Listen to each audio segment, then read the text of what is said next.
जय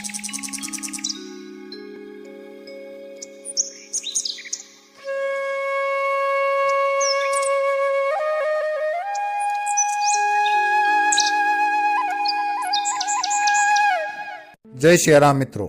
हिमालय की तराई में एक सघन वन था। वन में तरह तरह के पशु पक्षी रहते थे। वहीं जगह जगह ऋषियों की झोपड़ियां भी बनी हुई थी।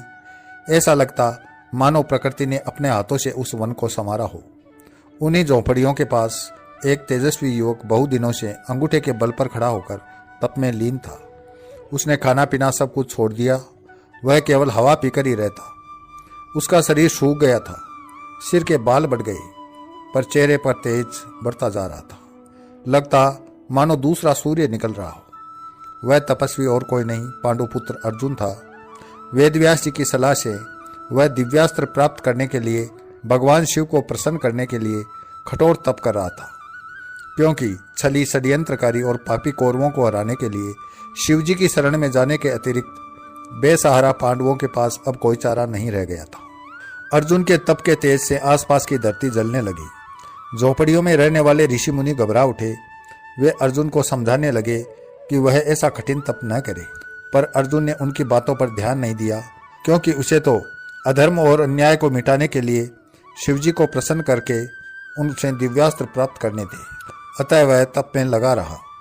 अर्जुन ने जब ऋषियों की बात पर ध्यान नहीं दिया तो ऋषिगण सामूहिक रूप से शिवजी से प्रार्थना करने लगे कि प्रभु, अर्जुन के तप से धरती जल रही है। अगर आप उसे रोकेंगे नहीं तो इस वन में हम लोगों का रहना कठिन हो जाएगा। उसी समय आकाशवाणी हुई कि ऋषियों, घबराओ नहीं। अर्जुन पूर्व जन्म का देवता है। उसके तप से तुम्हारा अनिष्ट नहीं होगा। वह मुझसे दिव्यास्त्र लेना चाहता है। मैं उसके तप से प्रसन्न हूं। यह वाणी स्वयं भगवान आशुतोष की थी।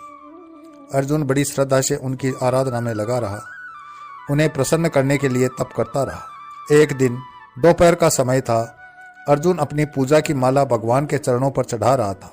सहसा उसे एक सुअर दिखाई पड़ा जो कहीं से निकलकर उसी ओर आ रहा था।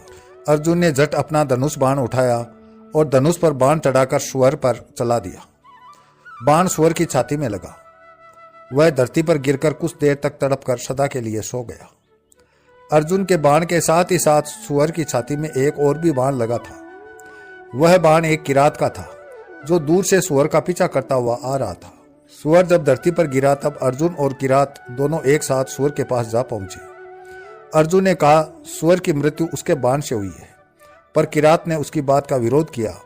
उसने कहा, नहीं, सुअर की मृत्यु अर्जुन तुम्हारे बाण से नहीं, मेरे बाण से हुई है। सुअर की मृत्यु को लेकर अर्जुन और किरात में विवाद होने लगा। दोनों ही एक दूसरे की वीरता को ललकारने लगे। बातों ही बातों में अर्जुन का क्रोध भड़क उठा। वह किरात पर बाण चलाने लगा। अर्जुन ने किरात पर कई बाण चलाए, पर उसके सभी बाण किरात के शरीर से फल की तरह लग लग कर नीचे गिर पड़े। वह विस्मित हो उठा, पर साथ ही और भी अधिक क्रुद्ध हो उठा। वह किरात को युद्ध के लिए ललकार कर उस पर बाणों की वर्षा करने लगा। फलतः किरात भी युद्ध के लिए तत्पर हो गया। किरात और अर्जुन दोनों में युद्ध होने लगा। अर्जुन के पास युद्ध की जितनी कलाएं थी, जितने अस्त्र शस्त्र थे, सबका उसने उपयोग किया, पर किरात का बाल तक बांका नहीं हुआ। यह पहला अवसर था जब अर्जुन के बाण विफल हुए थे। वह आश्चर्य में डूबकर सोचने लगा, यह किरात कौन है? मेरे बाण क्यों विफल हो गए? कहीं किरात के रूप में भगवान शिव तो नहीं? अर्जुन की आंखें बंद हो गई। वह हाथ में धनुष बाण लेकर खड़ा रहा। वह आंखें बंद करके सोचने लगा, अवश्य किरात के रूप में यह शिवजी ही है।